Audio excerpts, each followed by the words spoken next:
Bueno, buenas tardes a todos, a todas. Vamos a esperar un poquito que se están conectando algunos más.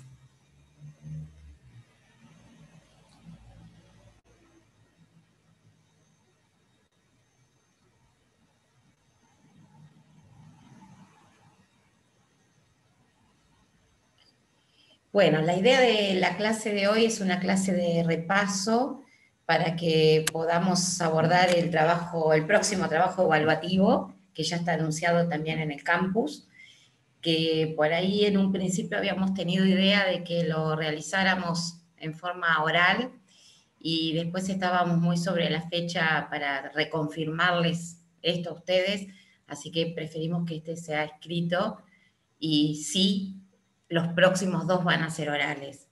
Así que nada, ya está esto anunciado y se lo estoy informando, más allá de que después también lo vamos a retirar en el campus. Bien. La idea de esta clase es sobre todo que venga a partir de ustedes, de dudas, consultas, que les puede generar todo el desarrollo.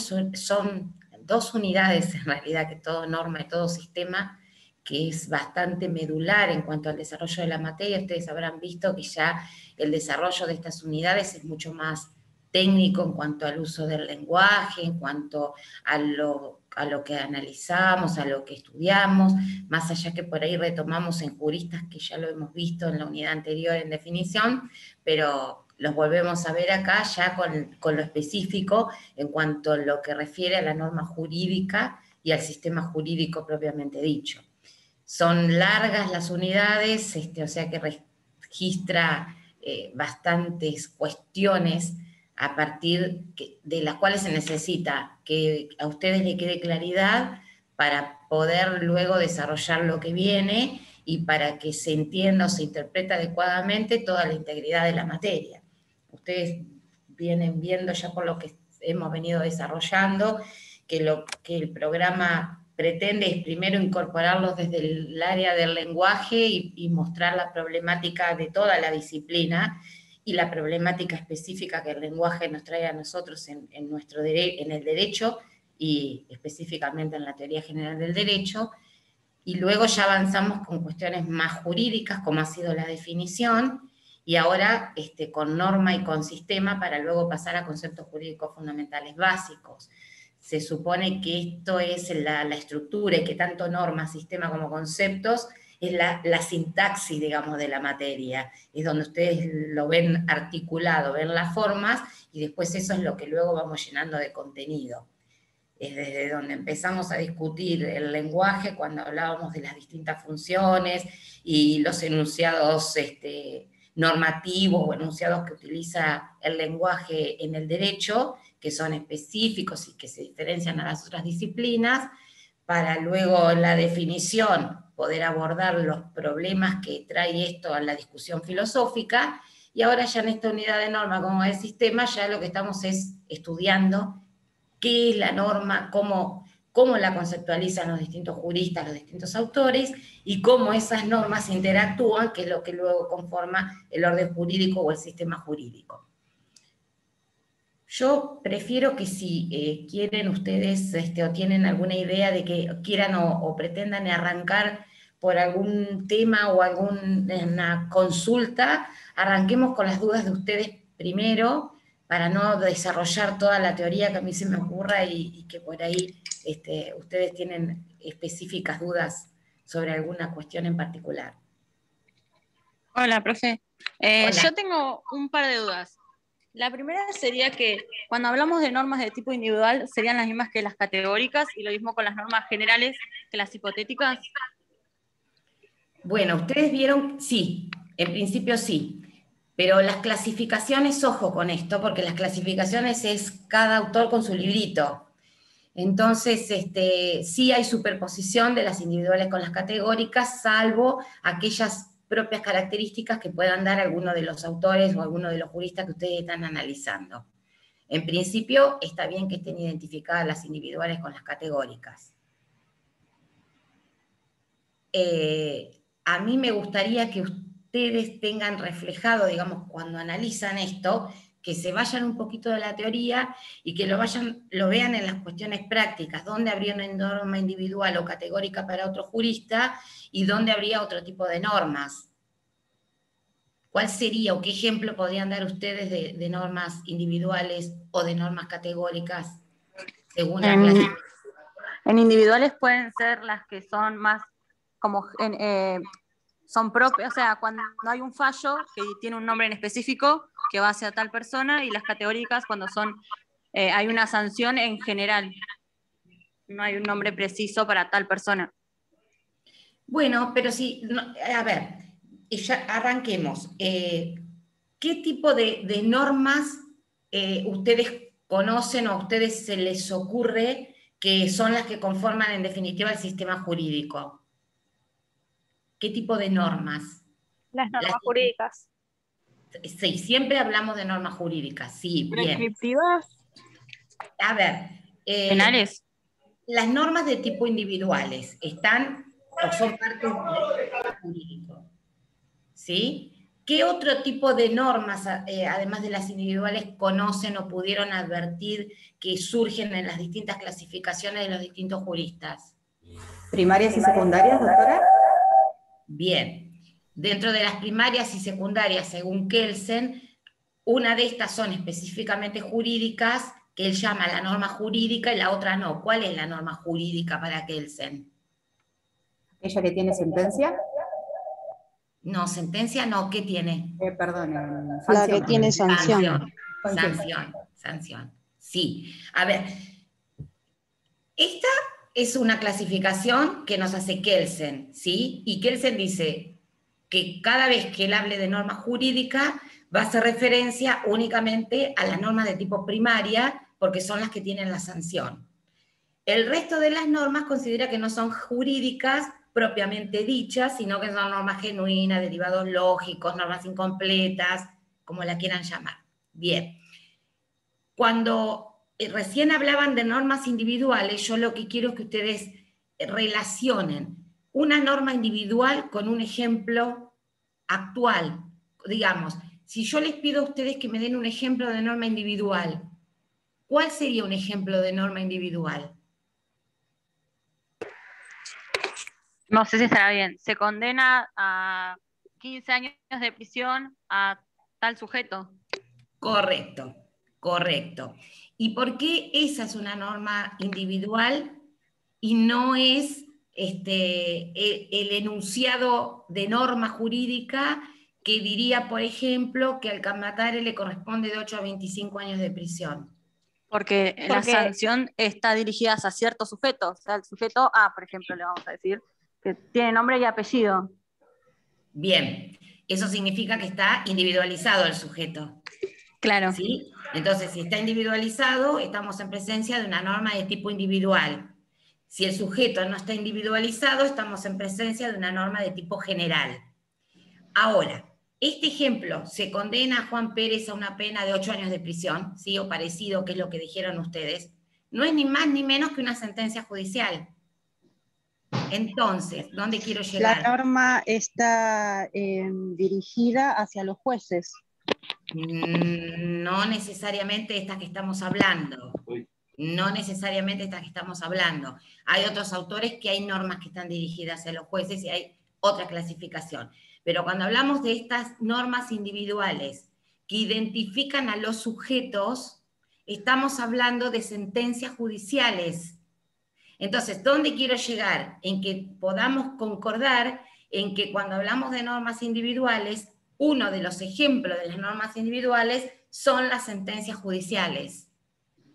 ¿Sí? Esto es para que no nos quedemos en el abstracto de esta clasificación de normas individuales y normas generales, sino que en definitiva la norma individual es precisamente la sentencia judicial.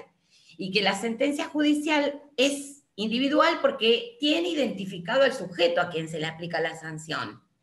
Ahora, ese sujeto puede ser uno, pueden ser varios, o puede ser un grupo determinado. Mientras que estén identificados o sean identificables, siempre vamos a estar en presencia de una norma de tipo individual. ¿Sí?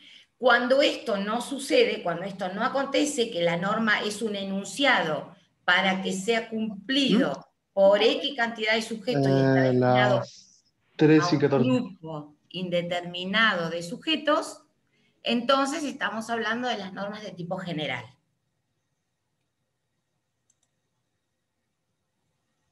Ahora vamos a ir también a criterios de pertenencia e individualización, pero quisiera acotar primero lo de norma para después pasar pasar a sistema, que es donde nos vamos a abocar a esto de criterios de pertenencia y de individualización. Profesora, Disculpe. Sí. ¿las sentencias judiciales no refieren a las normas jurídicas categóricas?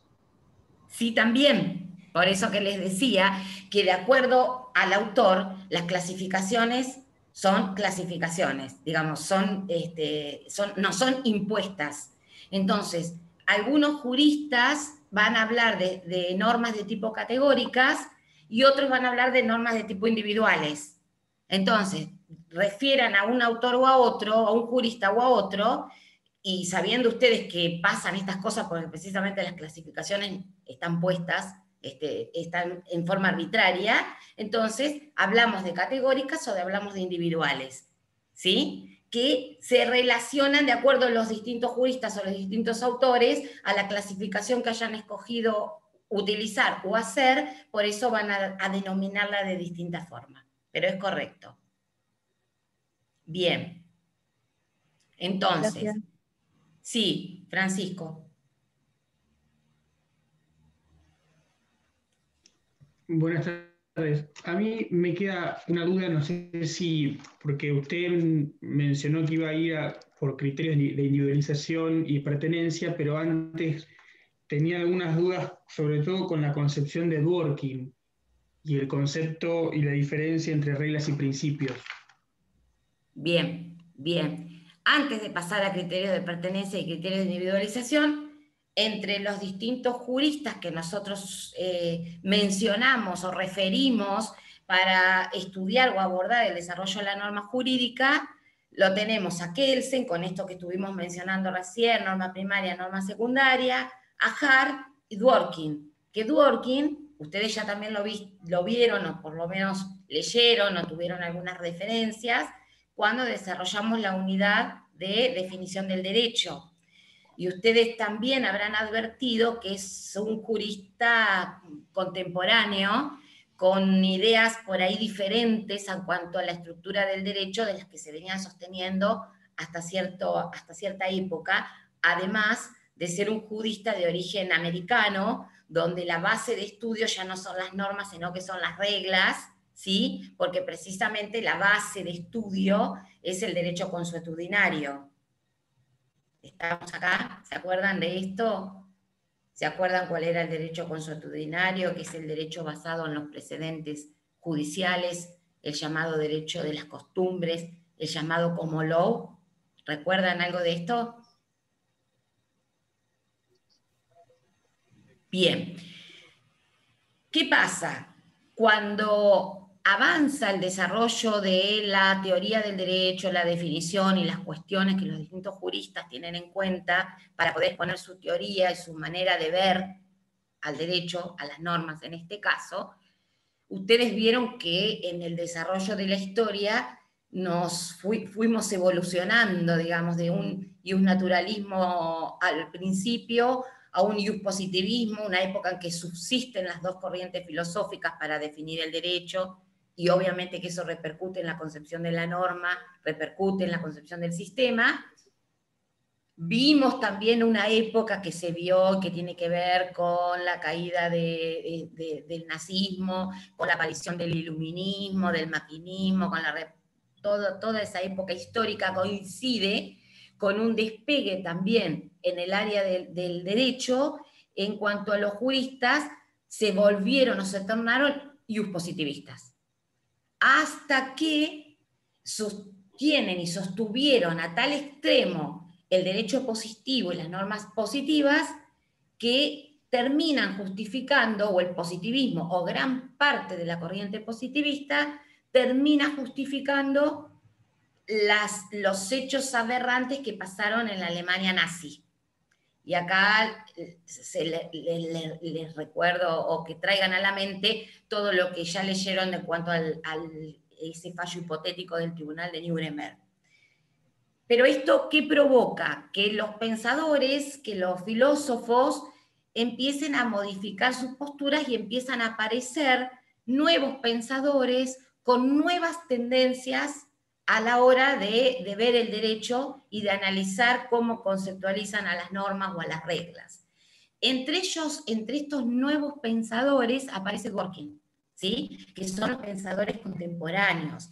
Entonces, algunos lo llaman al principio como los positivistas moderados, ¿sí? O el positivismo metodológico, conceptual, nacen con esa corriente. Y otros empiezan a llamarlo los nuevos naturalistas o los naturalistas del siglo XX. ¿Por qué? Porque Dworkin precisamente lo que plantea a partir de todo este contexto histórico, de toda esta situación, toda esta nueva discusión que se da en el mundo jurídico, es que de alguna manera tiene que haber una comunión entre las reglas y los principios. ¿Sí? O sea, todo este desarrollo histórico que trato de hacerle en poquito rato es para que tratemos de entender de que esto de agregar los principios en la norma o en la definición del derecho deviene de todo este desarrollo histórico que hemos estado analizando y hemos estado estudiando. Entonces, Dworkin aparece con su teoría innovadora admitiendo la existencia de principios dentro del sistema jurídico, del orden jurídico, o de las normas que para él no son normas, sino que son reglas. Entonces, espérenme. No me dijiste nada porque estaba roto. Vamos a desactivar el audio. A ver, Melanie, ahí está. Creo que lo desactivé. Bien. Entonces, aparece Dworkin con la idea de incorporar los principios. ¿Y cómo van a incorporarse los principios?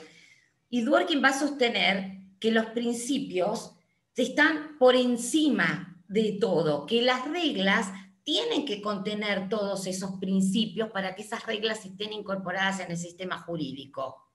Por eso él plantea esto de que las reglas están puestas, se aplican de la manera que están puestas, pero de alguna manera los principios son los que respaldan la existencia de esa regla. Entonces aquí aparece toda esta cuestión de moralidad, toda esta cuestión de todo esto de lo que eran los principios de equidad, de justicia, de solidaridad, de humanidad, que respaldan el orden jurídico, el sistema jurídico y la norma. Entonces dice, la regla está puesta, ¿sí? Y la regla se aplica a todo o nada, porque es lo que surge.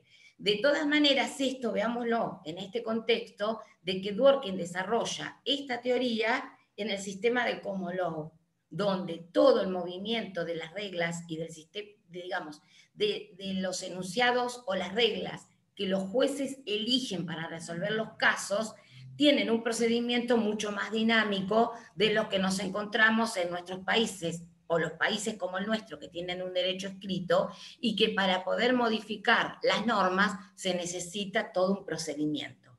En cambio, en los países de common law, en los países basados en las costumbres, es mucho más fácil escoger una regla hoy y cambiarla, porque lo único que se necesita es que los jueces la dejen de aplicar y cambien esa regla por otra regla que está también prevista o está con la base del derecho consuetudinario, pero basta solamente que esos jueces, ese órgano jurisdiccional, comience a aplicarla, que eso luego sea sostenido por los tribunales superiores y solamente con eso justifican la existencia de la regla y justifican la existencia de ese principio que está alimentando el vivir o el coexistir de esa regla. Sí, ¿quién había levantado la mano? Sí. Profesora, yo tenía una duda en cuanto al contexto de la existencia de las normas jurídicas. Cuando Kelsen refiere a individuos o conjuntos empíricos, ¿a qué se está refiriendo exactamente? Empíricos son que existen en la realidad. No sé cuál es tu duda o cuál es el desarrollo, qué es la duda que, si es en cuanto al significado de lo empírico, es de lo que nos circunda, de la realidad que tenemos. No sé. No sé, cuando dice que para que una norma sea verdad tiene que ser positiva, o sea que ciertos individuos o conjuntos empíricos deben haber formulado en determinadas condiciones una oración cuyo sentido sea la norma jurídica en cuestión. Como que Bien. esa parte no me había quedado muy claro. Un tema importante que tenemos que tener en cuenta, cuando hablamos de normas positivas o de derecho positivo, hablamos de derecho escrito. ¿Sí? Derecho escrito. O sea, ese cuerpo normativo que para nosotros es ley y que no es el caso del common law, ¿sí? Pero ese derecho escrito, ese derecho que aparece en el Código Civil, ese derecho que es la Constitución Nacional, ese derecho que es el Código de Procedimiento Civil, el Código de Procedimiento Penal, el Código Penal, esas normas escritas, eso es derecho positivo. Entonces, el derecho positivo en los países de derecho escrito, que tienen base de derecho escrito, se necesita de todo un procedimiento, que es el que marca la Constitución Nacional, para que esa norma pueda existir, para que esa norma pertenezca al sistema jurídico. Antes de entrar a la pertenencia y a la individualización, aclaremos estas cuestiones por ahí de las normas que pueden quedar pendientes. Sí, ¿quién más? ¿Catalina levantó la mano? Sí, le quería consultar, ya que está hablando de Dworkin, que no entiendo a qué hace referencia él cuando se refiere al derecho como cartas de triunfo. Es esto que explicábamos precisamente, de cómo se puede sostener esto, porque precisamente se impone el derecho como una carta de triunfo, digamos, como una carta que se impone ante las demás, como algo que gana ante las demás situaciones, precisamente porque ese derecho tiene ese respaldo de moralidad, de principios morales mínimos, como llaman también algunos otros juristas, ¿sí? Ese respaldo de moralidad que se necesita para que pueda existir y para que pueda permitirse aplicar en determinadas jurisdicciones, en determinados contextos.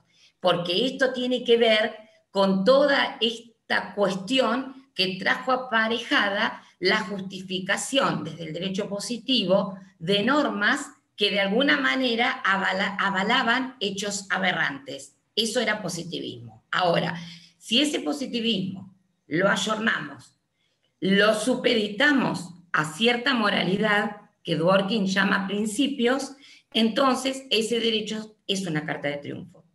¿Sí? Claro, pero Eso disculpe, pero ahí Sí. entraríamos también en el mismo problema y en la misma discusión en que en realidad la moral, digamos, es subjetiva y si nos vamos al ejemplo, por ejemplo, al ejemplo del Tribunal de Nuremberg, estaríamos ante principios. Dworkin incorpora luego el tema de los principios y lo que de acá de alguna manera, digamos, la modernidad de este naturalismo tiene que ver con que ya no se habla de principios universales, ya no se habla con tener una misma moralidad de tipo universal que abarque a toda una comunidad. Se abarca de que esos principios tienen determinadas características, porque esos principios están ligados con determinado lugar, con determinado tiempo, con determinada sociedad, con determinadas características de un momento dado. Esto es dinámico y esto puede cambiar y esto puede modificarse. Esto no es lo que planteaba el naturalismo anterior, porque no olvidemos que el naturalismo lo que planteaba eran principios de moralidad y justicia universales y válidos. Esto nos olvidamos de estos nuevos pensadores, no hablan ya más de estas cuestiones como que esto no sirve, y aparece la idea de ligar los principios, la moralidad, algunos lo llaman moral interna, no importa, lo ligan, pero con cuestiones que tienen que ver con determinada época, determinado momento y determinada sociedad.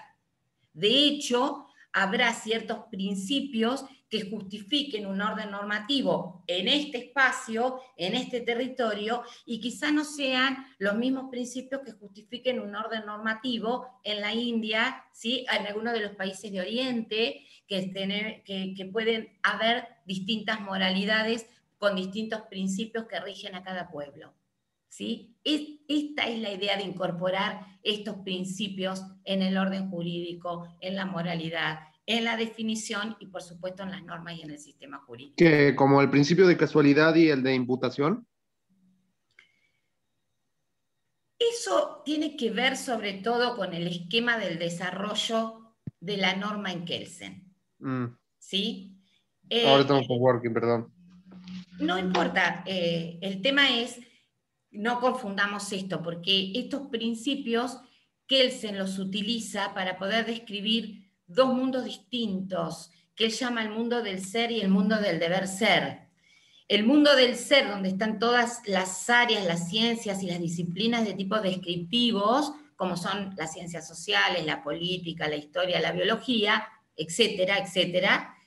Y el mundo del deber ser, que es donde aparecen los enunciados jurídicos, las normas, el sistema jurídico propiamente dicho. Entonces ahí sí hay relaciones de imputación, porque acá aparecen determinadas sanciones, determinadas amenazas de daño para determinadas conductas que cometen determinados sujetos que son reprochadas por el resto de la sociedad.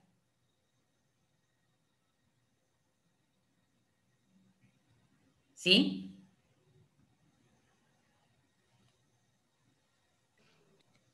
Yo tengo otra consulta. Cuando hablamos de principios normativos, ¿puede ser que sea el contenido de la norma en sí? Depende, ¿en qué contexto? Depende no siempre, a ver, si seguimos a Dworkin, no siempre el principio no es la norma. El principio es el que da luz, el que da origen a la norma. No sé qué es lo que vos querés consultar o duda que te queda con eso del principio normativo.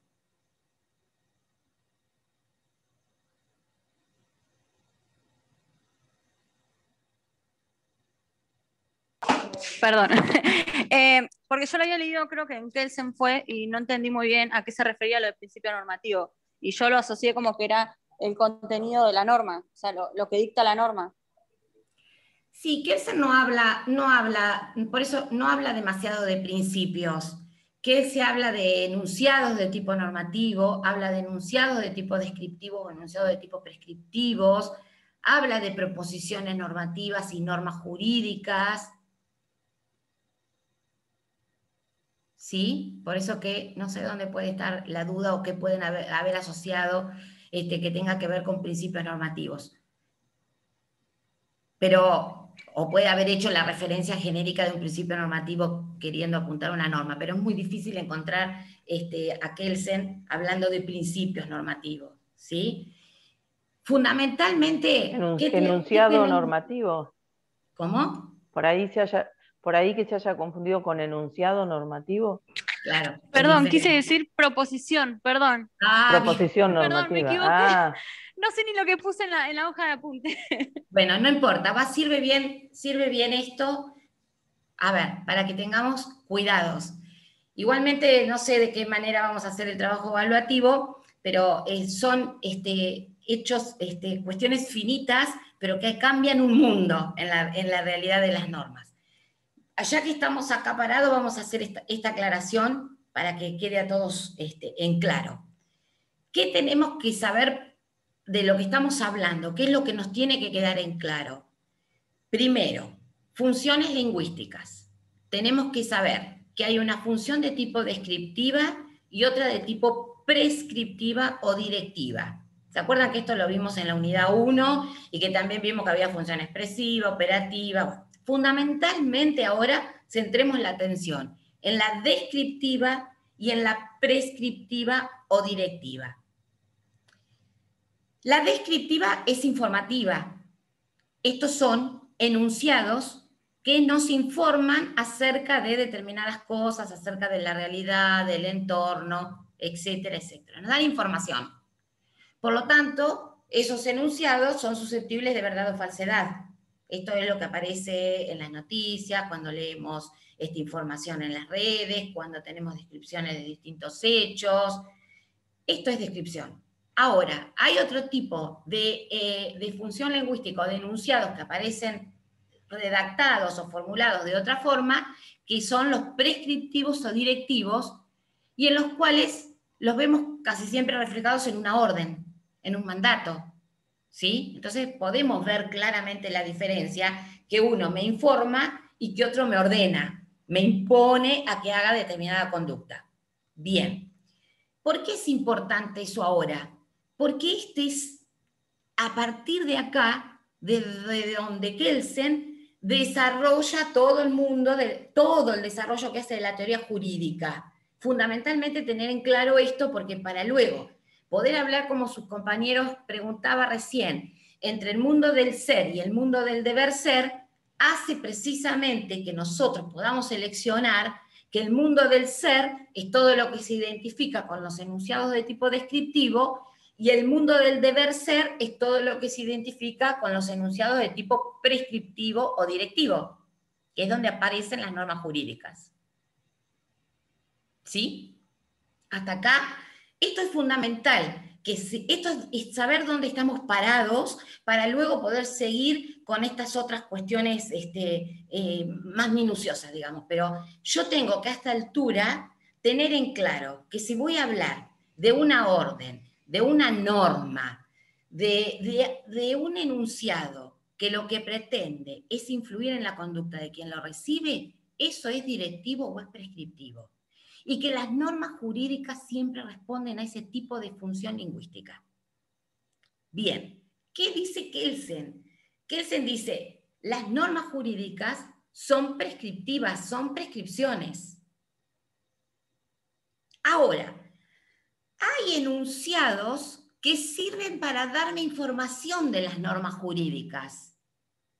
Y esos enunciados que me dan información o que me describen la norma jurídica, Kelsen la llama proposiciones normativas.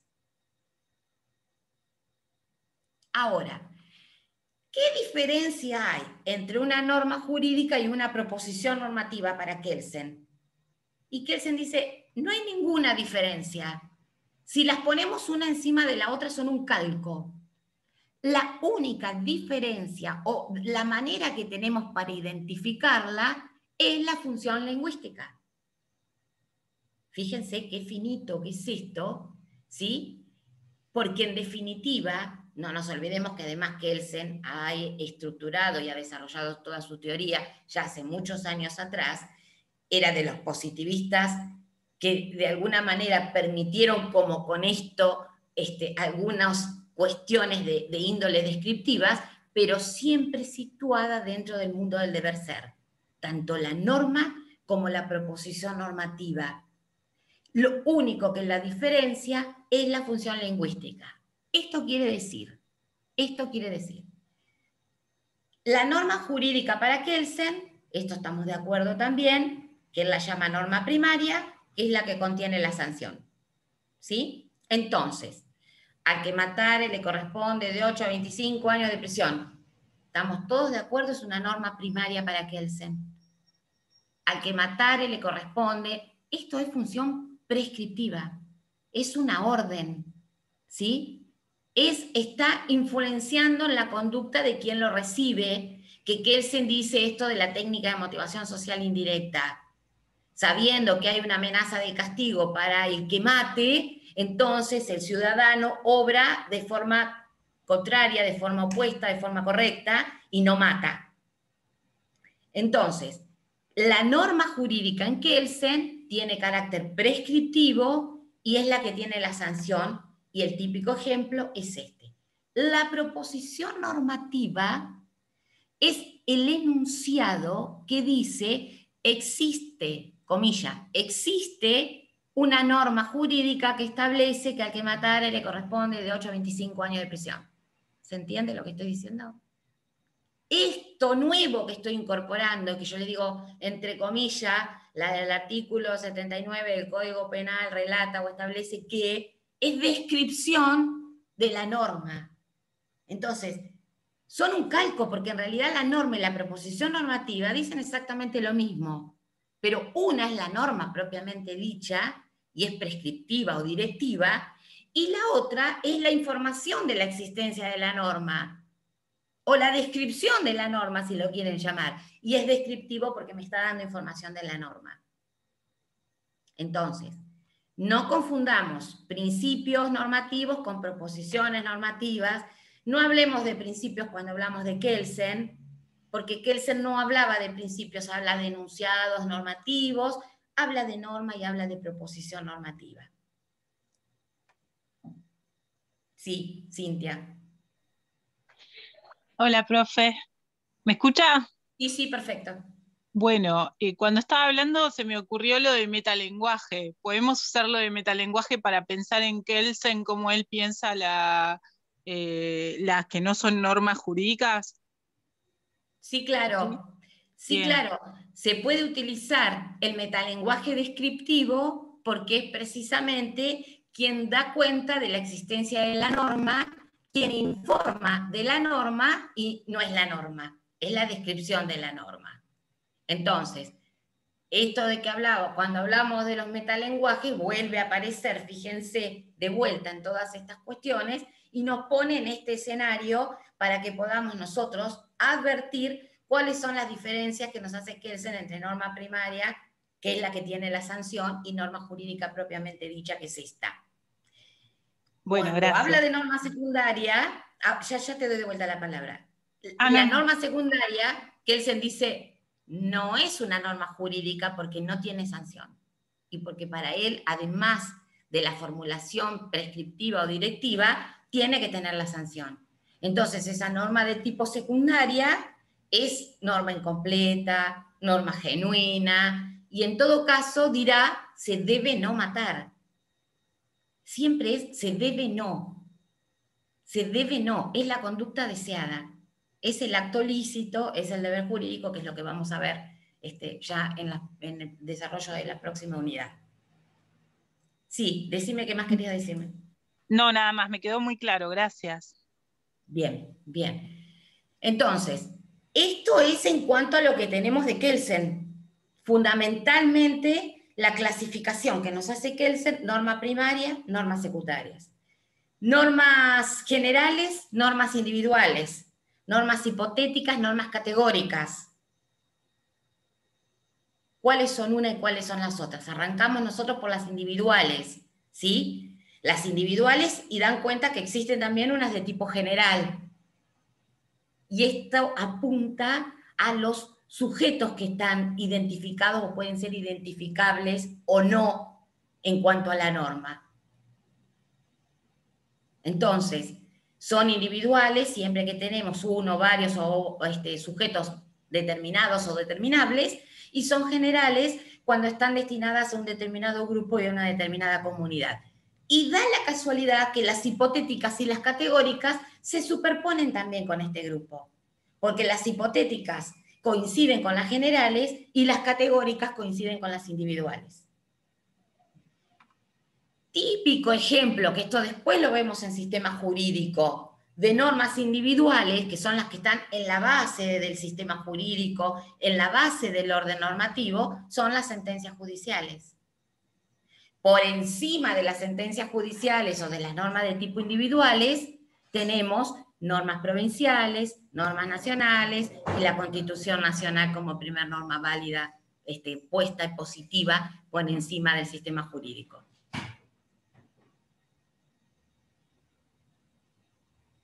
Bien, ¿qué más quieren preguntar? A mí, disculpe, no me quedó claro una cosa, me parece una contradicción en lo de Kelsen, que él identificaba el ser con una descripción, una proposición descriptiva, y el deber ser con una prescripción. No entiendo por qué, si las proposiciones normativas son descripciones, pertenecen al deber ser, entonces. Esa crítica, y eso que vos ves como una contradicción, sirvió para la crítica de los juristas que luego elaboraron sus teorías a partir de esto, que también lo vieron como una contradicción en la teoría de Kelsen. Porque Kelsen, en el afán de suponer que la norma jurídica tiene que ser descripta en los mismos términos en que está formulada, se centra en la necesidad de que esos enunciados de tipo descriptivos aparezcan también dentro del mundo del deber ser. Esto sirve como para los juristas que vinieron luego como Ross y como Hart, a partir de esta crítica, elaboren su propia teoría acerca de la norma jurídica. Y entonces aquí aparece claro que también tanto Ross como Hart, que son quienes los criticaron, quienes de alguna manera elaboran su teoría a partir de un desarrollo distinto, pero con las críticas que le hacen a Kelsen, son juristas como Dworkin, son juristas del common law, donde la base de estudio son las reglas, el derecho consuetudinario. Entonces, la forma, el movimiento en que tienen esas reglas para existir dentro del ordenamiento jurídico es diferente a alguien que está condicionado por un sistema escrito como era Kelsen, que provenía de Alemania. ¿Sí? Pero sí, está bien esa advertencia, está bien porque esa es la crítica más fuerte que se le hace a Kelsen, luego con la que también se le hace con la norma fundamental o norma fundante básica que ahora vamos a llegar. ¿Sí? Bien, entonces, gracias. Hart, ustedes vieron que también utiliza todas estas críticas y llega a un concepto de regla haciendo una clasificación que de alguna manera nace o se emparenta con esto que nos está proponiendo Kelsen. Y entonces acá sí, para alguien que al principio hablaba de reglas, dijo normas destinadas a los jueces, eso es en la teoría de Hart. ¿Sí? Cuando hoy preguntaron al principio, cuando alguien decía las normas individuales tienen que ver con las normas que son destinadas a los jueces. No, en términos kelsenianos no. Hart sí aparece con una nueva clasificación, una nueva forma de ver a las reglas, y hace esta división en dos grupos, ¿sí? Entre lo que son las primarias y las secundarias, y entre ellas menciona aquel conjunto de normas, de reglas, porque en la teoría de Hart también son reglas, que están destinadas a la autoridad, al órgano, ¿sí? Y luego aparece un grupo importante, que en definitiva es con el que se queda estudiando, que son las reglas que atribuyen competencia, las reglas que reconocen determinadas normas o determinadas reglas a un sistema, que son las que se ocupan de este grupo de reglas secundarias en Hart. Que esto creo que ya la desarrollaron, no sé si tienen dudas o quieren que nos detengamos en eso. Sí, o sea que, por ejemplo, las primarias son por ejemplo, las normas de Hart, o sea, por las sentencias judiciales, las sanciones, mientras que las secundarias son, por ponerlo de alguna manera, las reglas del sistema, ¿no? De cómo se tienen que comportar los órganos judiciales. ¿Es así o me estoy confundiendo? No, fíjate vos que Hart no habla de sanciones tampoco, no habla de reglas. Era un ejemplo de normas, era un ejemplo de normas. Sí, acá quien utiliza la sanción como elemento determinante y distintivo es Kelsen, ¿sí? Hart no hace la clasificación en función a la sanción, sino que él dice, hay reglas primarias que son las que están destinadas a la autoridad. Y fíjense que no nos hace demasiado desarrollo con estas reglas. Sí se aboca al estudio y al desarrollo de las reglas secundarias. ¿Cuáles son las reglas secundarias? ¿Cuáles son? En Hart. Perdón, me estaban hablando, ¿me puedo repetir? Reglas de reconocimiento, reglas de cambio. ¿Esas? Y una más.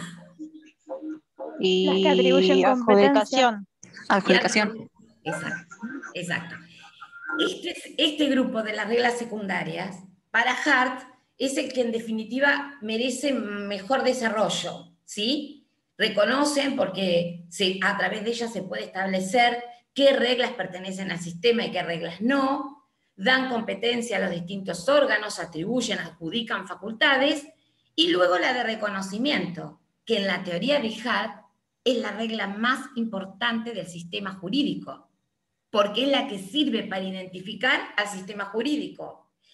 Es la que surge a partir de la crítica de la norma fundamental o norma fundante básica en Kelsen. ¿Sí? Si yo les pregunto a ustedes, ¿cuál es la jerarquía normativa en un orden jurídico? ¿Qué es lo que les queda? ¿Qué es lo que ustedes entienden por jerarquía normativa? ¿Cómo explican esto de la jerarquía? ¿Esto tiene que ver, perdón, con la cadena de validez? Sí. Puede ser constitución, contratos. Explicándolo De vos cómo una explicar norma de se varios valida a partir de autores, otra lo norma podemos hacer válida. fundamental. Correcto, correcto. Correcto. Fíjense que la mejor forma por ahí para explicar la jerarquía normativa, que en definitiva nos termina dando la cadena de validez y nos lleva a poder hablar de criterios de pertenencia y criterios de individualización, por eso quiero llegar acá. Interpretemos. La mejor manera de explicar esta cuestión es comenzando desde las reglas o normas inferiores hacia las superiores. Entonces, si nosotros tenemos que enumerar la cadena jerárquica o cómo cada norma encuentra validez, y arrancamos por la de la base, por la norma de tipo más inferior, ¿cuál sería? ¿O cuál sería? Una ordenanza. Bien, ¿qué tipo de normas son esas? Son las que se dan dentro de una comunidad que están dictadas por un intendente o por un grupo de... ¿Individuales o generales? Y ahí estamos... Generales. Generales. Para todos los que... Las ordenanzas... Sí, Camila. Son individuales porque en realidad son para cierto municipio, digamos. Correcto, correcto. Para cierta área, para cierto sector. Entonces, la cadena, si nosotros tenemos que explicar la jerarquía, nos va a llevar a la cadena de validez. En la base del sistema, está bien, están las ordenanzas, quien empezó en las sentencias, está bien, pero esto tiene un nombre genérico que se llama normas de tipo individual. ¿Sí? ¿Cuáles son las normas de tipo individual que pertenecen al orden jurídico o al sistema jurídico? Las ordenanzas, las sentencias. ¿Sí? Es correcto, es correcto. Ahora bien, si ascendemos, ¿qué norma les parece a ustedes que estarían por encima de las individuales? Las leyes. ¿Qué tipo de leyes? Las fundantes. Generales. Perfecto, perfecto. Las leyes generales. Ahora, estas leyes generales son de distintos tipos. También entre ellas podemos hacer una jerarquía, podemos distinguir una jerarquía. ¿Qué les parece que podemos distinguir? De acuerdo a la jurisdicción, ¿qué les parece que podemos tener? Que sean provinciales. Nacionales, provinciales. Bien, correcto, correcto. Tenemos las sentencias individuales, las más bajas, la base, ¿sí? Las inferiores. Por encima de las sentencias, de las normas individuales, tenemos a las leyes provinciales, que son generales, pero son de menor jerarquía que las leyes nacionales. ¿Sí? ¿Y cuál sería la norma superior, suprema, que está en el sistema jurídico por encima de las leyes nacionales? La Constitución Nacional. La Constitución Nacional. Exacto. Correcto. ¿Sí? Eso es la jerarquía normativa. Siempre la mejor manera de explicarlo para luego poder explicar la validez es explicarlo desde las inferiores hacia las superiores. ¿Sí? Arranco por las leyes de tipo individual, sigo por las generales provinciales, las generales nacionales y la Constitución Nacional, la ley suprema, máxima, superior, en el ordenamiento jurídico. Eso es jerarquía normativa. Ahora, ¿cómo explicamos la pertenencia de cada una de estas normas al sistema? Entonces aparecen los distintos criterios de pertenencia. Individualización. ¿Cómo, perdón? Los criterios de individualización. Bien. El criterio territorial. Bien. Todavía no vamos a llegar a los de individualización. Nos quedamos un poquito con los de pertenencia. Porque esto es, yo les pregunto a ustedes, ¿cómo sabemos nosotros cuándo esta norma X, sea inferior, sea provincial o sea nacional, pertenece a un sistema? ¿Qué es lo que nos dicen los juristas o qué es lo que nos dice la teoría para poder saber o definir cuándo la norma pertenece a un sistema? Sí, Cintia. Se usará la validez para describir, o sea, para evaluar la pertenencia a la norma sistema. Correcto. Aquí aparece el concepto de validez en sentido de pertenencia. Entonces empezamos a incorporar este concepto de validez dentro del orden jurídico, dentro del sistema jurídico, pero Kelsen lo explica a la validez en sentido de pertenencia. Validez en sentido de pertenencia, porque ustedes van a ver después que la validez va a ser utilizada en distintos sentidos, pero la que nos explica, la jerarquía normativa y cómo cada norma pertenece al sistema es la validez en sentido de pertenencia. Por eso esto se llama cadena de validez o cadena de subordinación para algún otro jurista científico anterior que habló de cadena de subordinación antes de que Kelsen hablara de cadena de validez. Von ¿Sí? Wright. No necesariamente von Wright habló de cadena de... Pero bueno, von Wright explicó desde la lógica algunos temas, sí. Disculpe, y acá una pregunta con respecto a esto. Ahí es cuando dice que después Kelsen habla de la norma válida, que para que una norma sea válida tiene que surgir a partir de otra norma y tiene que haber un órgano que lo dicte, tiene que haber, ¿qué más había? Un procedimiento para que sea sancionado. O sea, eso es lo que lo lleva a pertenecer a un sistema jurídico. Correcto. Eso es validez en sentido de pertenencia. A ver, ¿cómo hacemos para saber si la norma pertenece o no al sistema? Respondemos a esto, que este compañero bien lo explicó, y que esto nos lleva a preguntar sobre dos cuestiones. ¿Quién dictó la norma? ¿Quién la dictó a esa norma individual, general, municipal, provincial, nacional? ¿Quién la dictó? ¿Y cómo la dictó? Esto implica que cuando nosotros analizamos la jerarquía normativa, estamos analizando si una norma pertenece o no pertenece al sistema. Para saber si esa norma pertenece al sistema, tenemos que ir a quién ha sido la autoridad que la dictó, el órgano que intervino en su dictado, y qué procedimiento, cómo la dictó. Entonces, la única manera de poder explicar la cadena de validez es responder en forma permanente quién y cómo. Entonces, esto quiere decir, si yo o ustedes se plantean saber si una sentencia, por ejemplo, o una ordenanza municipal que dijimos que son las que están en la base de la pirámide, es válida, tendremos que ver quién dictó esa sentencia, que si el órgano que la dictó estaba autorizado a poder dictar esa sentencia y cómo, qué procedimiento utilizó. Esto nos lleva entonces a revisar el sistema, acudir a la norma de tipo superior, ver si ese órgano estaba facultado, tenía facultades suficientes para dictar ese tipo de norma y si a su vez utilizó el procedimiento que estaba previsto en la ley provincial para qué poder hacerlo. Luego, si esa ley provincial o esa ley provincial respondió a un dictado de un órgano que tuvo facultades para dictarla y a su vez se ajustó al procedimiento que marcó la Constitución provincial para poder dictarla.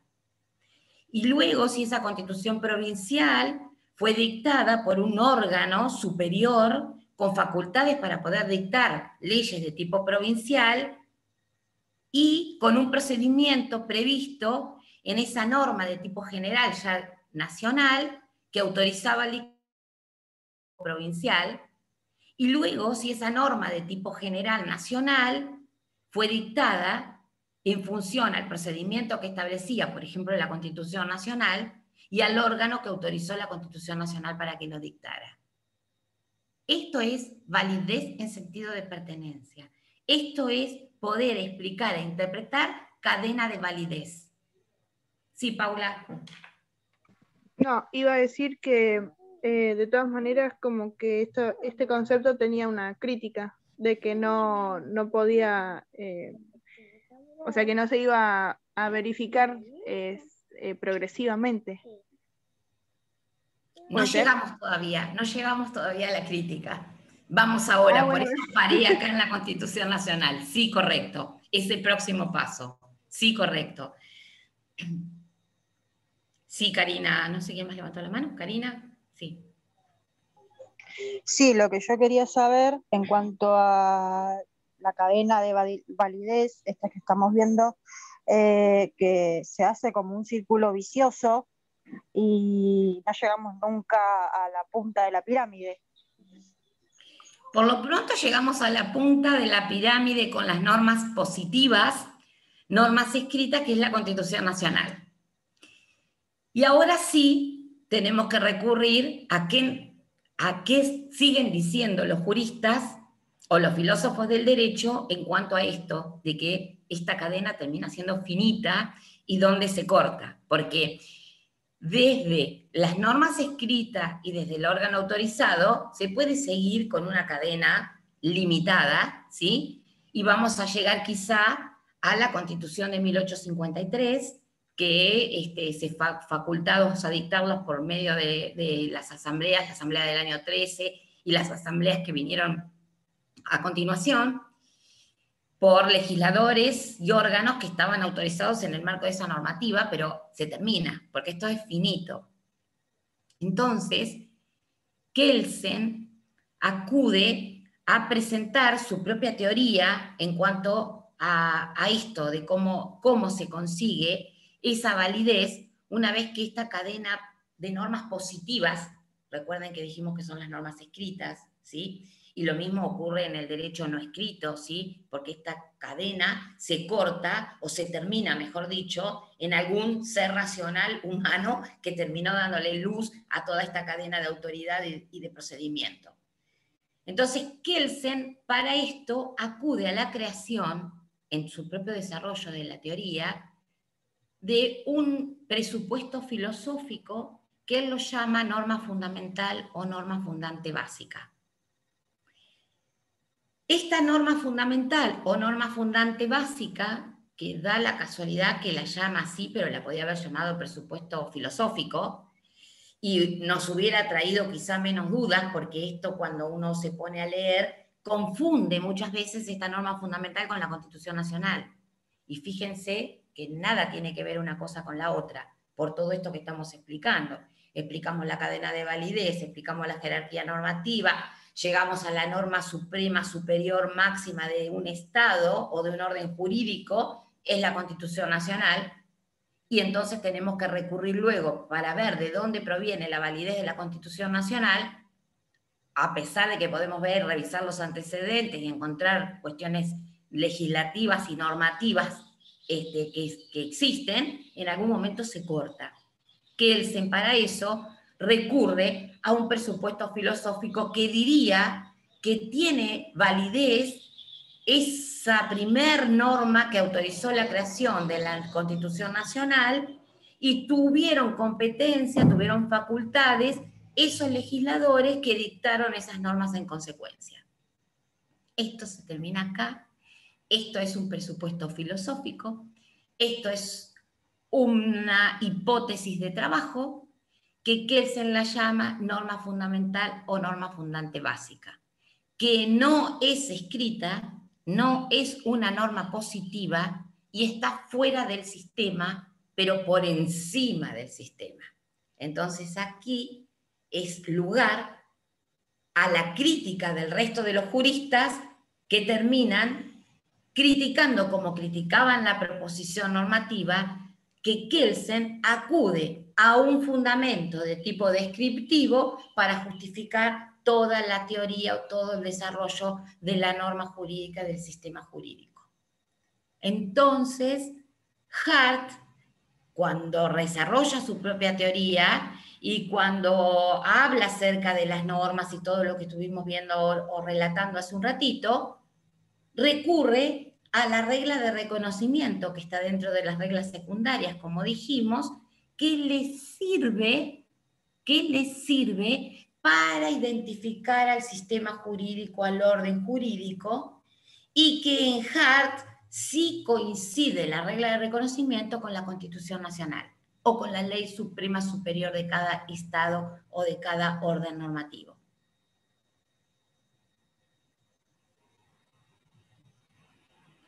Entonces, se suelen trazar paralelismos entre la norma fundante básica y la regla de reconocimiento de Hart.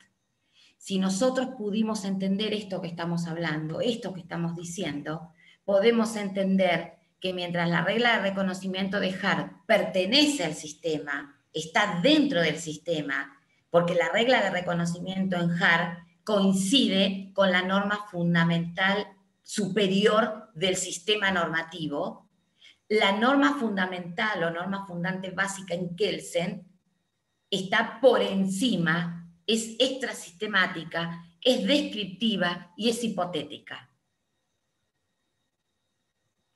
¿Se entiende esto? Sí, profe, se entiende bien. Bien, bien. Esto digo porque esto solemos preguntarlo, no digo que va a estar mañana en el práctico, pero si no es acá en el coloquio, porque precisamente es desde donde Hart sostiene el desarrollo de su teoría a partir de todas estas críticas que son de alguna manera los puntos contradictorios en Kelsen, ¿sí? Entonces, es importante que esto podamos advertirlo, podamos distinguirlo, porque plantea toda una cuestión que hace la diferencia de las características fundamentales de un jurista con relación al otro jurista. Ahora, esto mismo que se utiliza para justificar la pertenencia y la forma en que pertenecen las normas o las reglas a un sistema o un ordenamiento jurídico, estos mismos autores lo utilizan como criterios de individualización. ¿Sí? Por eso que les decía que esperábamos este desarrollo primero para poder entender esto. ¿Por qué? Porque Kelsen dirá, los órdenes normativos o los sistemas jurídicos se individualizan unos de otros en función a su norma fundamental o su norma fundante básica. Y Hart dirá, no, es la regla de reconocimiento la que sirve para diferenciar los distintos sistemas jurídicos. A ver, esto queremos decir, cuando hablamos de pertenencia, estamos dando cuenta de cuando una o varias normas pertenecen a un mismo sistema. Cuando hablamos de individualización, lo que estamos analizando es cómo sabemos, cómo distinguimos los distintos órdenes normativos, los distintos sistemas. Cómo hay normas que pertenecen a este sistema y no pertenecen al otro, cómo hay normas que pertenecen a un determinado orden normativo y no pertenecen al otro. Precisamente es en Kelsen la norma fundante básica y en Hart la regla de reconocimiento los índices de los distintos criterios de individualización de los sistemas jurídicos. Claro que hay otros más, por supuesto, como el del territorio, el del órgano, ¿sí? Todos los demás. Esto es en función y en conteste con todo el desarrollo que venimos haciendo a partir de la definición que tomamos estos juristas y estos autores, pero sí están los otros criterios también de individualización que hacen a terminar, digamos, de la descripción. Sí, Cintia. Profe, me suena como que siguen peleando por ser naturalistas y positivistas. Siguen con lo mismo. O no, o estoy muy mal. Digo, como que No, siempre las cuestiones terminan en los que son más, claro, en dos posturas. sí, pero los dos son use positivistas. Los dos son Ah, use bueno, positivistas. bueno, ¿Sí? A bueno, ver, bueno, bien. vale la pena esto para aclarar lo siguiente. El origen que tengan las normas, ¿sí? O las reglas, no condiciona que el jurista sea positivista o sea naturalista. En este caso, Hart tiene digamos, lo que hace a los dos autores, a Hart y a Kelsen, es cuál es el material de estudio de cada uno. Mientras que para Kelsen, el material de estudio son las normas positivas, que es el derecho escrito, ¿sí? ¿Por qué? Porque Kelsen desarrolla toda su teoría en un país y en un mundo, en un lugar, donde la base de estudio es el derecho escrito. Entonces, esto no lo hace Jus naturalista. Lo que lo hace Jus positivista es sostener que lo que él viene sosteniendo siempre, que las normas están depuradas de toda moralidad.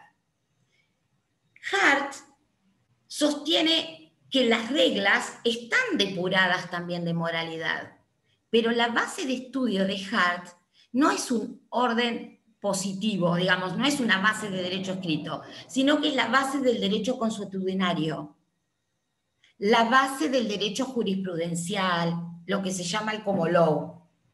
Esto no lo hace un naturalista Hart, esto lo hace un positivista que tiene que ver con que la forma que investiga, la forma que desarrolla su teoría, tienen que ver con orden normativo, con reglas que tienen base y origen en el derecho jurisprudencial, en el common law.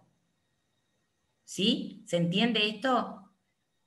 Sí, me confundí porque pensé que tal vez Kelsen tenía una postura de positivista, naturalista por el tema de la hipotética norma fundadora, bueno, eso, lo que vos hablaste anteriormente. No nos olvidemos. Me confundí.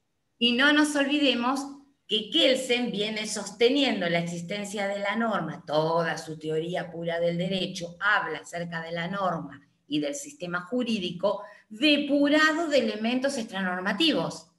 ¿Sí? Recuerdan ustedes que esto creo que lo hemos dicho, o por ahí, la norma, la teoría en Kelsen, se queda solamente con los enunciados prescriptivos o directivos. Todo lo que es ideología, sociología, política, cultura, lo saca y dice esto pertenece a las ciencias del ser, al mundo del ser, y nos quedamos con el mundo del deber ser. A pesar de esto, justifica la validez y la pertenencia de las normas con un presupuesto de tipo epistemológico, filosófico, como es la norma fundante básica. Y a pesar de esto, sostiene a las proposiciones normativas como descripciones de la norma jurídica. ¿Sí? Kelsen siempre por toda la bibliografía que ustedes han leído y tienen para leer, siempre es un positivista. Lo que hace Nino lo va ubicando a Kelsen entre los distintos positivistas y por ahí dice, bueno, con todo esto que estamos advirtiendo ahora, no es tan escéptico por ahí, yo considero, dice Nino, que daría más para un positivista tipo metodológico conceptual, porque estas permisiones que se da del mundo descriptivo tienen que ver con estas posibilidades de abrirse hacia estas otras cuestiones. Pero no por eso reconoce la existencia de la moralidad en el orden jurídico. ¿Sí? Sí, gracias, profe. Bien, bien. Los dos son positivistas, ¿sí? La diferencia que marcamos entre Hart y Kelsen es el origen, desde donde investigan las normas, y eso es lo que hace la diferencia, lo que de alguna manera nos muestra la coexistencia en un mundo real de un mundo poblado de normas jurídicas escritas y otras de no normas jurídicas escritas, sino las normas basadas en las costumbres. Fíjense ustedes que que es muy fácil, ahora que por ahí hemos pasado todo un año mirando series, películas, muy fácil cuando nos vamos a Estados Unidos y vemos cómo se representan los fallos o vemos cualquiera de estos representaciones de casos judiciales, cómo se desarrollan. Fíjense que no se cita el Código Civil o el Código Penal, se dan citas. Esas citas son los precedentes, eso no es ni más ni menos que la costumbre, eso no es ni más ni menos que el derecho jurisprudencial, el derecho consuetudinario. Fíjense ustedes que vemos muchas veces en las series como un abogado o un estudio que está defendiendo un caso se pasa toda la noche tratando de encontrar un precedente distinto para llevarlo al tribunal y para que ese pueda ser el fundamento para el cual defiende el caso. Entonces, es ahí donde ustedes pueden imaginar estos dos mundos posibles. Si bien Hart no es americano, es finlandés, tiene un sistema parecido, ¿sí? Donde la base de estudio es ese derecho consuetudinario, las costumbres, y es donde él va a justificar toda su teoría. En cambio, Kelsen se parece más a lo nuestro, más a esto de que tenemos que ir a buscar la norma, el código, la norma, la Constitución Nacional, citarla, llevarla, y si se quiere cambiar la norma habrá que respetar el procedimiento del cambio de las normas que está previsto en la Constitución. Entonces, tanto a Kelsen como a Hart se los califica de positivistas metodológicos. No hago una distinción entre excepcionista y positivista metodológico, depende de quién lo Exacto. Claro. Nino, ustedes estuvieron leyendo Nino, para Nino los dos son o corresponden al positivismo metodológico conceptual. A pesar de que Nino se encarga de ponerlo a Kelsen, ustedes habrán visto cuando desarrollaron todo positivismo, que también lo colocó primero como escepticista, como formalista. Exacto, pero finalmente termina concluyendo de que pertenecerían a este grupo del positivismo metodológico conceptual.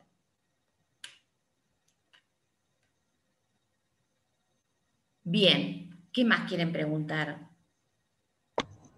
Perdón, y una como para cerrar esto de los criterios de individualización. Sí, entonces los otros criterios, por ejemplo, el territorial, el que está el de origen en cierto legislador, que aparece en Nino también, y el que se basa en los órganos primarios, junto con estos dos, sirven para distinguir un sistema jurídico de otro y también para entender la pertenencia de las normas, o sea, los tres o estos dos no. Solamente el de Hart y el de Kelsen. Vos fíjate que todo está relacionado porque la manera que se explica la individualización de alguna manera comprende cuál es el concepto que tiene de la norma al sistema. Se los encasilla a los efectos de clasificarlo para una forma didáctica como criterios de individualización, y entonces se apunta o al territorio o al órgano, porque son elementos distintivos que de alguna manera se diferencian de la regla primaria o de la norma fundante básica en Kelsen. Son criterios de individualización, pero indudablemente cuando los desarrollan y cuando ustedes abarcan la lectura, ven que también eso sirve para explicar la pertenencia de las normas al sistema.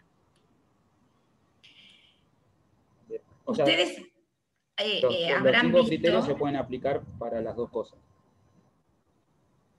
Sí, claro.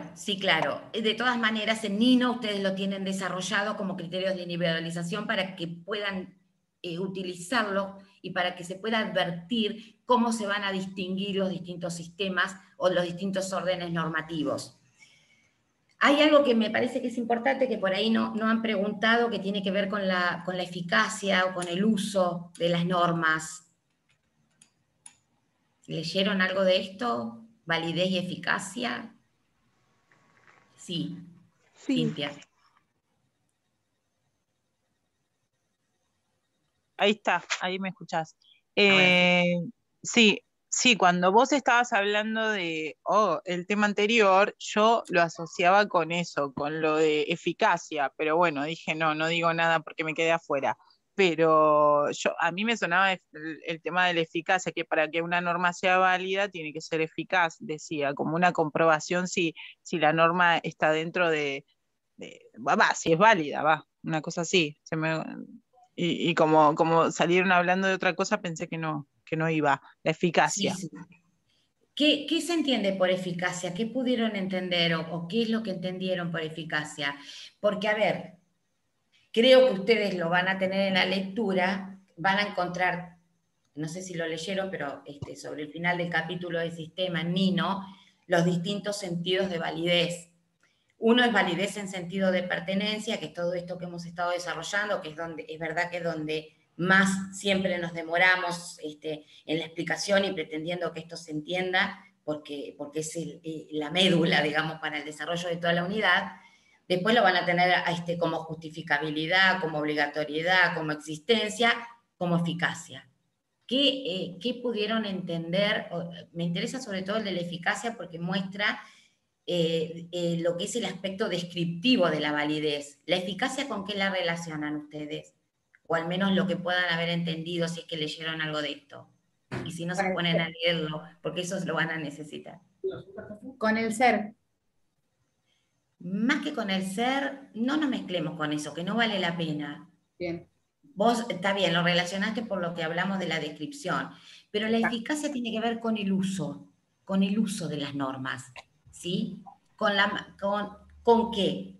¿Con qué? Con que los órganos, o el órgano, o el juez, aplique esa norma, y nosotros los ciudadanos la invoquemos o la utilicemos para hacer respetar nuestros derechos. Entonces, podemos encontrarnos con un sistema jurídico colmado de normas válidas. ¿Por qué? Porque vamos a estar analizando esto que estuvimos relacionando y desarrollando todo lo que estamos diciendo en función de quién, cómo, si pertenece, no pertenece, validez en sentido de pertenencia. Ahora, ¿qué pasa con esa cantidad de normas válidas que están en el sistema y que no se utilizan? Entonces, si esas normas no se utilizan, no tienen uso, significa que no tienen eficacia, que no son eficaces. La eficacia tiene que ver con la utilización de las normas. Por eso se lo da como el criterio descriptivo de la validez. Mientras la validez en sentido de pertenencia es formal, la eficacia es descriptiva.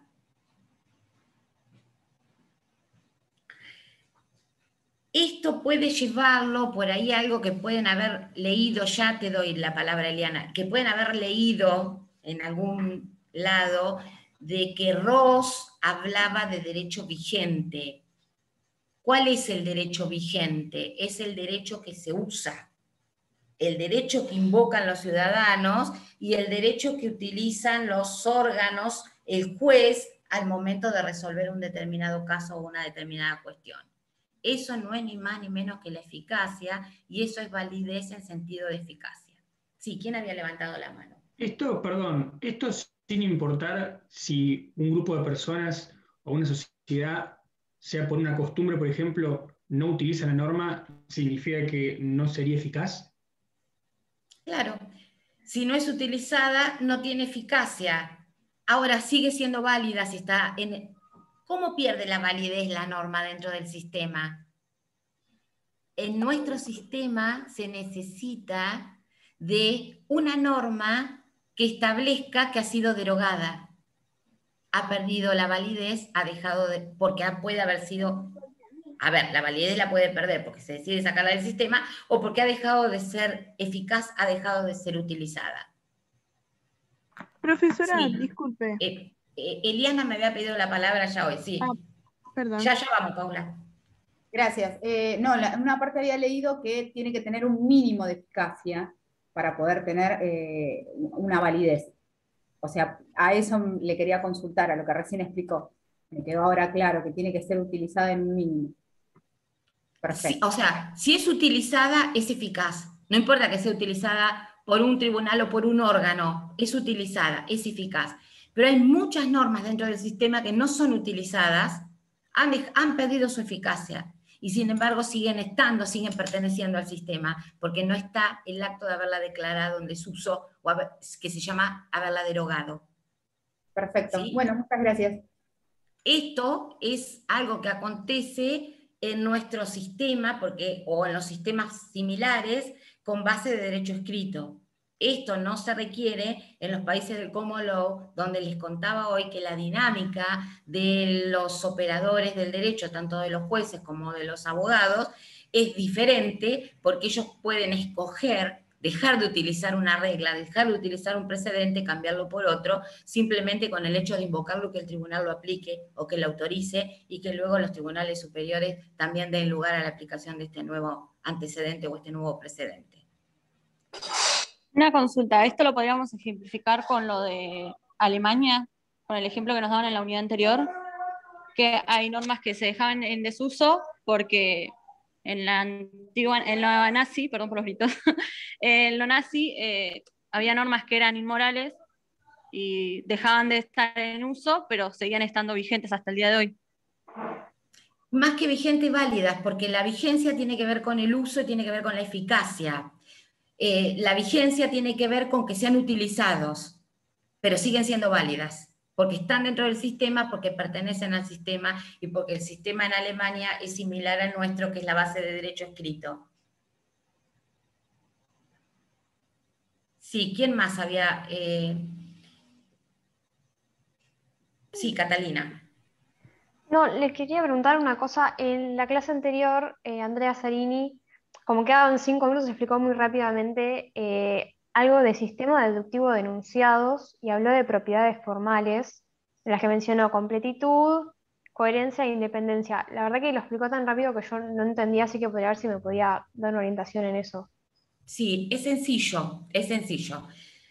Hasta el momento desarrollamos norma, sistema jurídico, Kelsen-Hart, pero en sistema se incorporan juristas contemporáneos, uno acaba de morir la semana pasada, ¿sí? Con la teoría de Alchurón y Buligin acerca del sistema jurídico.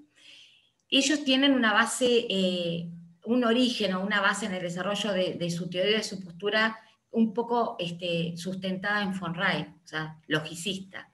Son juristas argentinos que desarrollan toda su teoría y toda la teoría del sistema jurídico, sosteniendo que fácilmente se puede formalizar el lenguaje de las normas y se puede analizar todo desde el ámbito de la lógica. Por eso hablan de estos enunciados de tipo deductivos.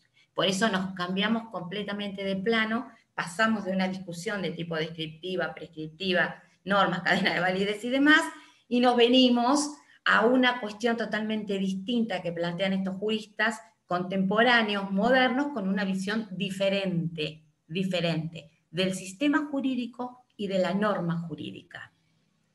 Está bien desarrollado en Nino este tema, por si algo todavía nos puede llegar a faltar hoy, y en poquitas páginas. Sí es importante que ustedes sepan esto. Ellos hablan de que el sistema jurídico está conformado por enunciados deductivos,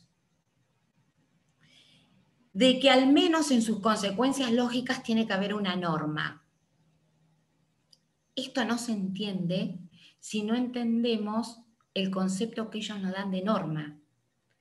La norma, como les digo, todo lo relacionan con ciertas estructuras lógicas.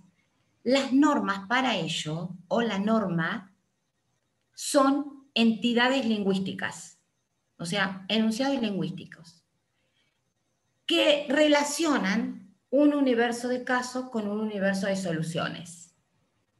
Entonces, cuando estamos en presencia de enunciados de tipo deductivos, ¿sí? Con la idea de deducciones que nosotros ya tenemos, de lo que son los enunciados de tipo deductivo, ¿sí? Premisa A, premisa A, B, luego la premisa C. O sea, tenemos un conjunto de enunciados deductivos.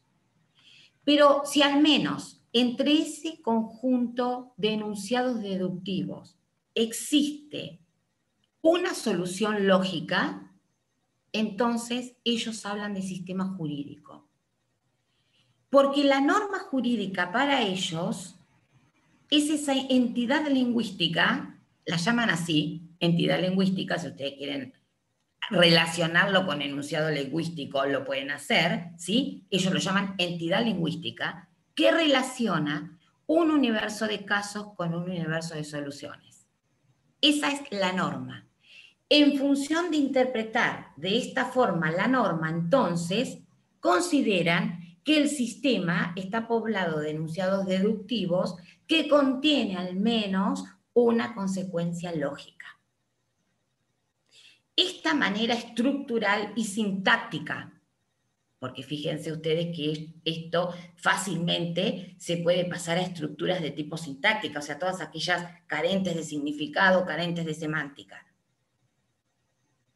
hace que puedan hablar y puedan desarrollar ideales para los sistemas jurídicos, o mejor dicho, metas a los cuales deben llegar los sistemas jurídicos, porque en función de esta operatividad y estas conexiones lógicas entre enunciados y consecuencias, entre las relaciones de los enunciados con las consecuencias, se puede, como filósofos, como juristas, trabajar en determinados ideales para los sistemas jurídicos.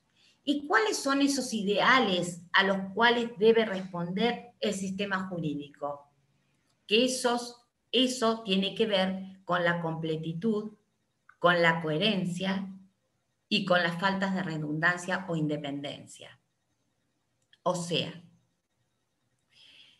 Acciarone y Bulligin se destacan por tener una concepción del sistema y de la norma diferente a lo que veníamos desarrollando, pero con esto pueden llegar a hablar de ciertos ideales que se solicitan para los sistemas jurídicos y a partir de esos ideales trabajar en los defectos. O sea, si el sistema jurídico tiene que ser, o el ideal es apuntar a que sea completo, significa eliminar las lagunas, que es el defecto lógico de la completitud. Si el sistema jurídico es independiente, apuntar a la independencia, significa eliminar las redundancias.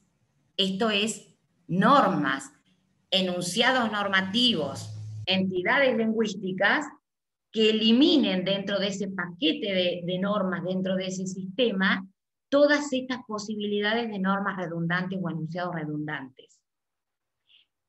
Y por último, que sea coherente el sistema, o sea, que no tenga contradicciones, que en el sistema la coherencia apunta a eliminar normas que estén planteando soluciones encontradas para un mismo caso. Entonces, cambiamos nuestra estructura de pensamiento para poder entender de lo que estos juristas nos traen. Y en función de esta estructura lógica que ellos utilizan para desarrollar la teoría del derecho y el sistema jurídico, pueden hablar entonces de la completitud que se oponen las lagunas, de la coherencia que se oponen las contradicciones y de la independencia que se oponen las redundancias. Sí, Catalina, ¿querías preguntar? Genial. No, que lo entendí. Y le voy a hacer Bien. una pregunta medio pava, pero que la vengo arrastrando en varias clases. En los textos dice von Bright, pero si dice von Bright. Von Wright.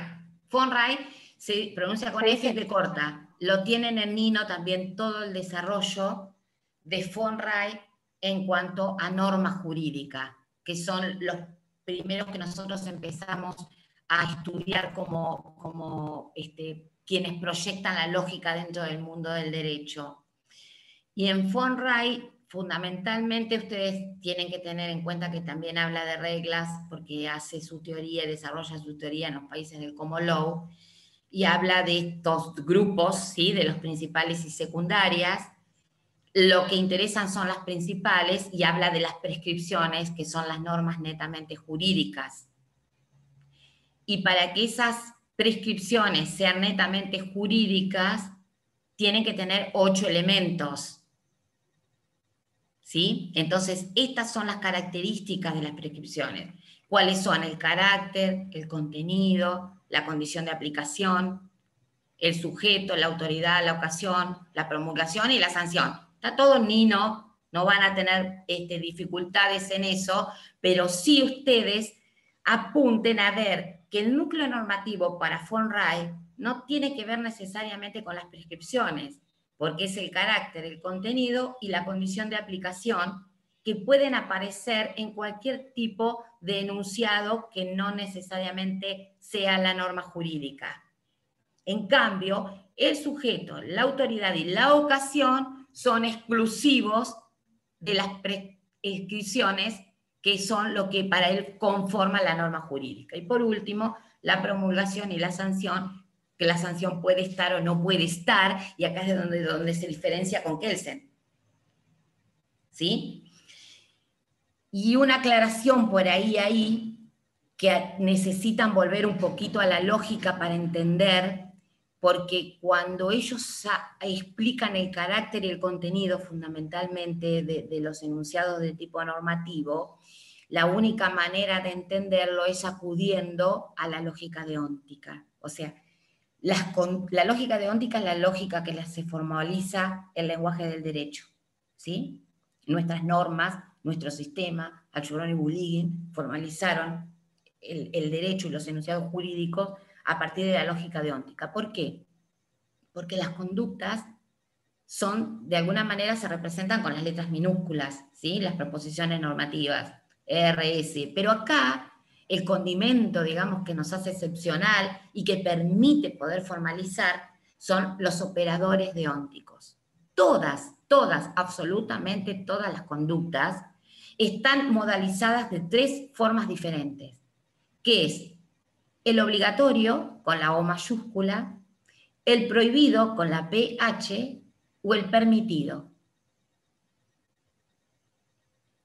Entonces, el mundo jurídico, el orden jurídico, responde a 3 posibles formas de ver o establecer las conductas. O se prohíben, o se imponen en carácter obligatorio, o se permiten. El permitido es facultativo, porque significa que podemos optar por hacerlo o no hacerlo. Bien, ¿por qué aclaro esto? Porque esto ayuda a entender FONRAE y esto ayuda también a entender Acheron y Bulligin. Pero fundamentalmente lo aclaro porque cuando ustedes leen como elementos de las prescripciones el carácter y el contenido, se van a encontrar con que si esto no lo traducen y no lo llevan a un lenguaje formal, por ahí les va a traer dudas o problemas de interpretación. El carácter tiene que ver precisamente con este operador deóntico, con que la norma establezca si está permitido, prohibido u obligatorio. En cambio, el contenido es la conducta propiamente dicha que es declarada obligatoria, prohibida, permitida. O sea, si ustedes lo analizan en términos lógicos, el carácter son los operadores deónticos. El contenido es el RST que está determinado por el obligatorio, el prohibido o el permitido. ¿Se entiende lo que estoy diciendo? ¿O es chino? ¿Sí? No, sí. Bien, bien. Eso por ahí es lo que vale la pena aclarar en FONRAE, porque la idea de esto del carácter y del contenido es lo que por ahí acarrea dudas, y cuando en el libro pasa todo esto a la semántica y a la traducción en el lenguaje que nos explica, no podemos detectarlo. Fundamentalmente eso, sí. Le quiero hacer la pregunta, profe. La siguiente. Yo como trabajo quiero saber el momento del examen que tenga hacerlo. Yo lo puedo volver, digamos, cierro, abro, hago una parte del examen y al otro día puedo volver a abrir y hacer otra parte del examen, o directamente no. Nuestros trabajos evaluativos no son por tiempos cortos. Siempre se sube o jueves, viernes y tienen hasta lunes, martes. Es más, nosotros generalmente pedimos que ustedes lo trabajen y lo suban en un archivo de Word o de PDF. Así que lo trabajás tranquila, lo revisás, lo corregís y lo subís cuando lo tenés listo, antes de la hora para subirlo, por favor. ¿Sí? Sí. Porque precisamente el hecho que tenga horario es para que se cumplan con esas cuestiones, si bien por ahí a veces nosotros lo permitimos, pero se tienen en cuenta esas cosas porque es en reconocimiento a todos los que, si ponemos un tiempo, es para que lo cumplan, ¿sí? Pero Bueno. sí, Francisco. Profe, muy amable. No, profe, doctora, perdón, una pregunta corta. Con el tema del contenido que hay en el campus, hay un audio que no sé si fui el único, pero no puedo reproducirlo. ¿Nos vamos a fijar si es que está habilitado ese material o es algo que ha quedado del año pasado y no se habilitó? Creo que es lo de la clase 2 de unidad 3, que es la que no tenemos subida ni siquiera en YouTube. Me pareció que decía que tenía nombre del 05, que fue la clase, y que no, como no la tenemos, lo quisimos abrir y a nadie le abre. Aparece como un archivo que, como si no existiera. Bueno, bien. Ahora nos vamos a fijar a ver si es que estaba puesto para que les quede a disposición, para que quede a disposición y quede bien. Y si no, es que no estaba, porque por ahí hay cosas del año pasado que se eliminaron y a lo mejor puede haber quedado como eso, que por ahí nos pareció que no eran importantes. Bien, nos vamos a fijar y vamos a revisar, así lo tienen a disposición. De todas maneras, si tienen alguna duda, todavía pueden volver con el campus algún mensaje o algo, hasta que se abra el examen, está para eso. Así que aprovechenlo si les queda alguna otra duda. Así que bueno, no sé si quieren aclarar alguna otra cosa. Sí, no, pero pregunta mía, ¿van a subir lo de hoy, lo suben al YouTube? Está siendo grabado y no sé cómo lo está manejando la gente del centro, el grupo. Yo les sugiero que eso los pregunten por el canal que ustedes tienen, el grupo de WhatsApp, que tienen alguien del centro de estudiantes ahí y que supongo se los está subiendo. Bueno, gracias. Eso lo manejan ellos, no lo manejamos nosotros, el tema de las clases grabadas y demás, así que... Profesora, última pregunta. Sí. La verdad es que me confundí un poco con el tema del trabajo práctico, entonces, ¿lo suben mañana o lo suben el viernes? Porque tengo como un mensaje como que se subía el viernes y ahora usted menciona que se sube mañana. No, generalmente lo subimos los viernes, pero no importa porque no es, o sea, generalmente se sube los viernes y tienen hasta el lunes, martes. Así que tranquila, cuando si querés consultar mañana, pero no, si ya está anunciado que se sube el viernes, no te quiero confundir. Está bien, se sube el viernes. Y no es que lo vas a tener para responder mañana en un ratito y se termina. Van a tener No, ya me imagino que no igual. Sí, por eso. No, pero igual sí, se anunció para el viernes, así que la idea es esa. Bueno, entonces se ponen a repasar con lo que puedan haber aclarado o confundido aún más. Mucha suerte. Recuerden que este es el último trabajo escrito y que después los últimos que nos quedan son orales en preparación para el coloquio final.